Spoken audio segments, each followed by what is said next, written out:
Hello everybody and welcome back to another My Porch Prints tutorials.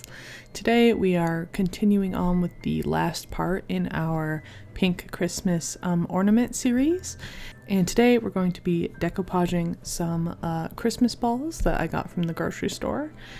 And for that you're going to need all of the kits mentioned earlier. If you need to pause the video and find those, or they'll be down in the description box below. Basically it's a lot of our pretty pink like shabby Christmas papers and fussy cuts. The fussy cuts I would recommend doing on paper, not cardstock. It's just easier to glue down. You'll also be needing some just cheap Christmas balls that you can get, you know, at the grocery store or something like that, and some beads and stick-on gems, as well as Mod Podge. I used both the regular kind and the spray kind, a paintbrush and a sponge, and a little bit of paint. I'm using these ones because I bought like gold colored Christmas balls, but if you're using like a silver one or a red one, you'll need to find paints that kind of match that, and you'll sort of see that a little bit later, as well as a bowl, like a paper bowl to put everything in. Alright, to get started we're going to be using these like pink Christmas phrases and just cutting them up and adding a little bit of Mod Podge into a bowl, and grabbing one of the Christmas ornaments. We're just going to be painting it with a little Mod Podge and adding the Christmas words just layer by layer. And I found that using a sponge and painting it on the ball just made a much bigger mess than if you use like a paintbrush and individually paint the pieces and stick them on.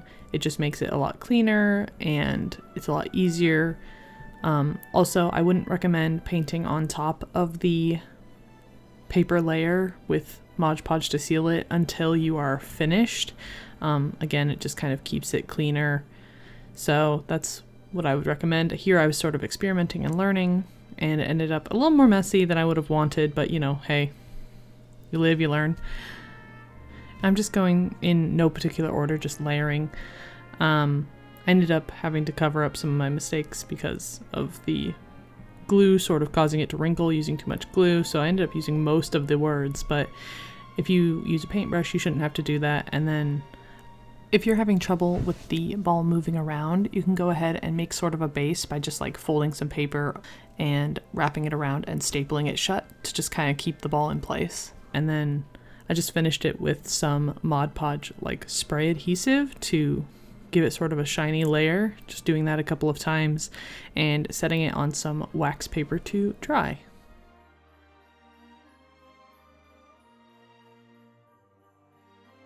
Alright, for this next one we are taking one of those pretty Christmas papers and we're just going to shred it up in a bunch of different pieces, and taking another one of our Christmas balls, we're going to do the same thing, basically just add some glue or some Mod Podge to each of the pieces and just gently paint them on. And doing the individual pieces does make it just a lot smoother. I was much more happy with how this one turned out.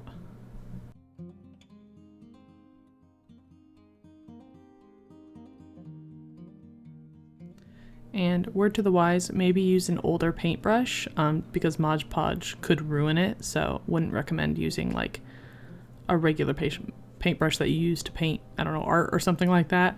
Find like an old craft brush.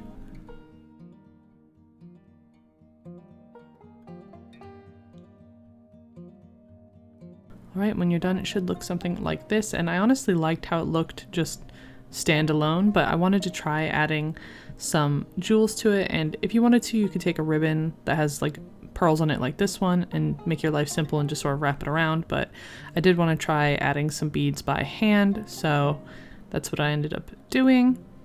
And I'm using these like stick-on like gems, like fake gems and pearls and things like that I had some of them lying around, some of them I went to the craft store and picked up. And I will try to find links for as many of these as possible down below, but they really were just kind of like generic ones that you can get from Walmart or Michael's or wherever you get your craft supplies. And I wasn't really planning too much as I went along, although I did try to follow some sort of a pattern, which I am going to post that up here where you guys can see it. And if you want to pause the video you can and just sort of try to follow this pattern that I made, but otherwise you can kind of just do whatever you feel like. I tried to keep it even. It wasn't perfect because I was just eyeballing it, but I did have a lot of fun kind of learning how to do it, so.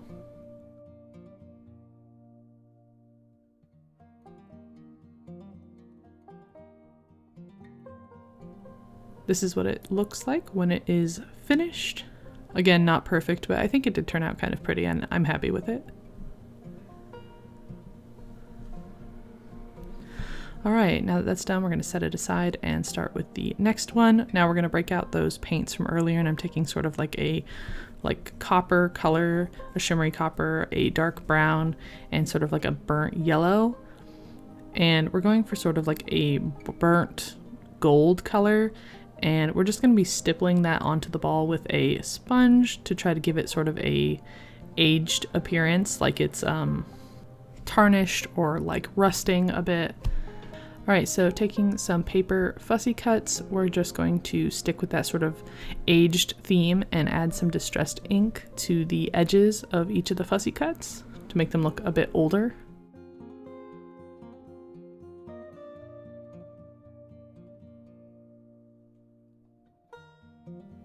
And we're going to break out that Mod Podge again and just glue them onto the ball, leaving some space in between each of the little images. And I grabbed ones of various sizes and, you know, shapes so that it would kind of keep a interesting look. But again, don't let them touch. They all need to have like space around them, just like this.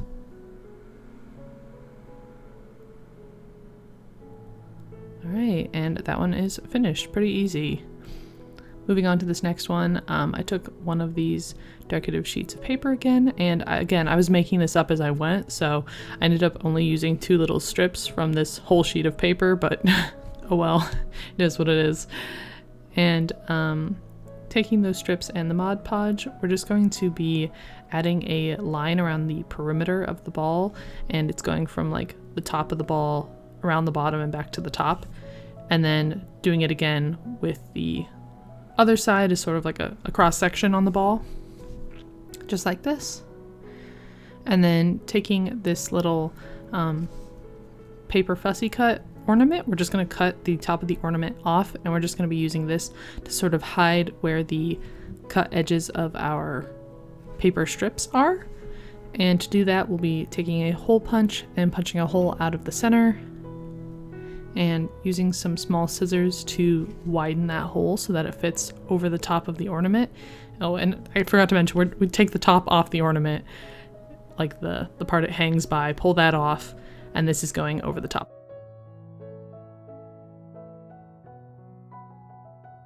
And then we're gonna just put the lid of the ornament back on, and there you go. It should hide any of those cut edges from before on the strips of paper. All right, and then taking some fussy cut snowflakes. All of them are different sizes and shapes, and we're just gonna be gluing those in between the sections of the ornament. And when it's done, it should look something like this.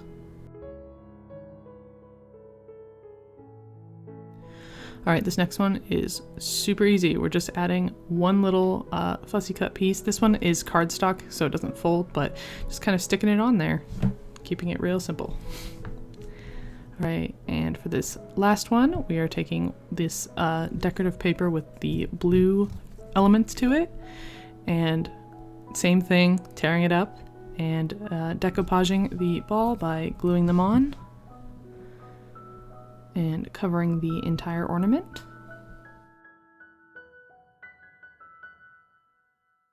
And for this one, we are also going to be adding something to the top, so I've already kind of pulled the lid off, and we're going to be using this like balloon that I cut out from the paper, and I'm going to be cutting like little points out of it so that it is easier to glue down without wrinkling.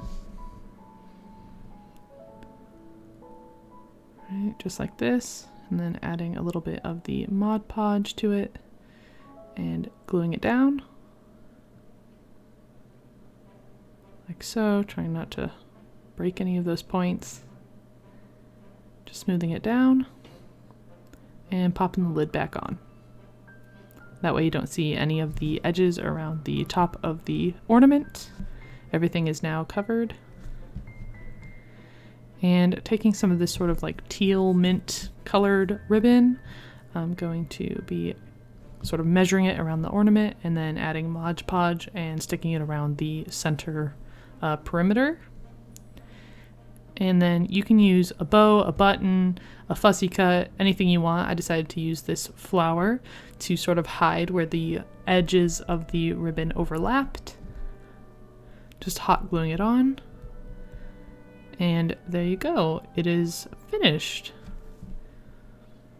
And that is all of the ornaments. And I just went ahead and finished each of them off with a different ribbon to complete the look.